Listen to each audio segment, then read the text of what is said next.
नमस्कार मित्रांनो, मी खुशी ही महादेवाची पिंड आणली आहे नवीन. त्याचा अभिषेक करायचा चालू आहे. सगळ्यात आधी दही टाकून अभिषेकाची सुरुवात झाली आहे. अशा प्रकारे दही झाल्यानंतर पाणी टाकून महादेवाला स्वच्छ करून घ्यायचं आहे.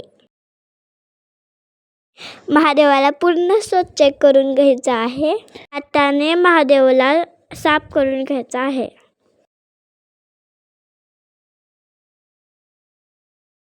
हे झाल्यानंतर मध टाकून अभिषेक करायचा आहे. मध टाकल्यानंतर त्याला हे दहीप्रमाणे सगळीकडे लावून घ्यायचा आहे. नंतर डबल पाण्याने धुवून घ्यायचा आहे. आता स्वच्छ कपड्याने पुसून घ्यायचा आहे. महादेवाच्या पिंडीच्या वरच्या बाजूला दाखवल्याप्रमाणे इबीत लावून घ्यायचं आहे.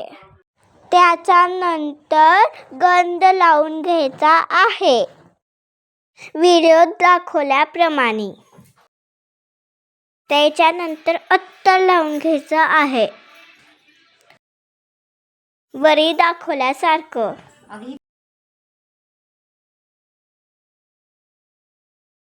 नंतर काळे मिरी, अजून काळे तीळ, पांढरे तीळ, तांदूळ हे सर्व वाहायचं आहे.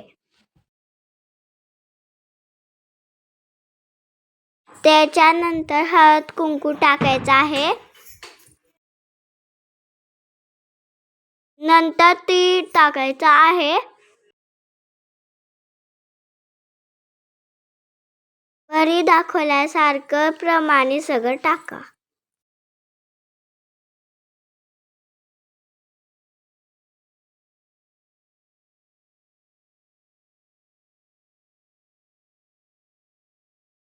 काट्याचा धतुरा व्हायचा आहे.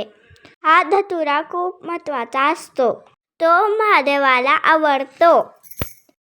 त्यानंतर प्राजक्ताचे फूल व्हायचे आहे आणि पिवळे कण्हेरीचे फूल व्हायचे आहे. आणि रुचकीचं फूल व्हायचं आहे.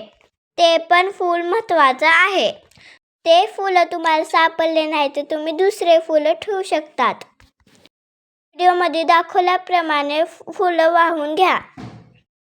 असा अभिषेक मी घरच्या घरी किंवा मंदिरात जाऊन देखील करू शकतात. त्यानंतर उंबरा लेपन करून घ्यायचा आहे. त्या वाटीमध्ये हळद, गुलाबजल, दालचिनीचे पावडर, गवतर हे सगळे एकत्र करून घ्यायचे आहेत. उंबराला लेपन करायचे आहे. उंबऱ्याच्या दोन्ही बाजूकडून व्हिडिओ दाखवल्यासारखं स्वस्तिक काढून घ्यायचं आहे. उंबऱ्याच्या मध्यभागी काढून घ्यायचा आहे. व्हिडिओ दाखवल्याप्रमाणे हळद कुंकू आणि इबीत लावून घ्यायचे आहेत. त्यासोबत रांगोळी काढून घ्यायची आहे आणि फुलं व्हायचे आहेत. त्यानंतर महादेवाची आरती करून घ्यायची आहे.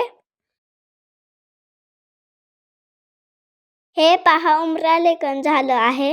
उंबऱ्याच्या समोर असलेल्या पाऊलांची पूजा करून घेतली आहे. आता आरती करायची आहे महादेवाची.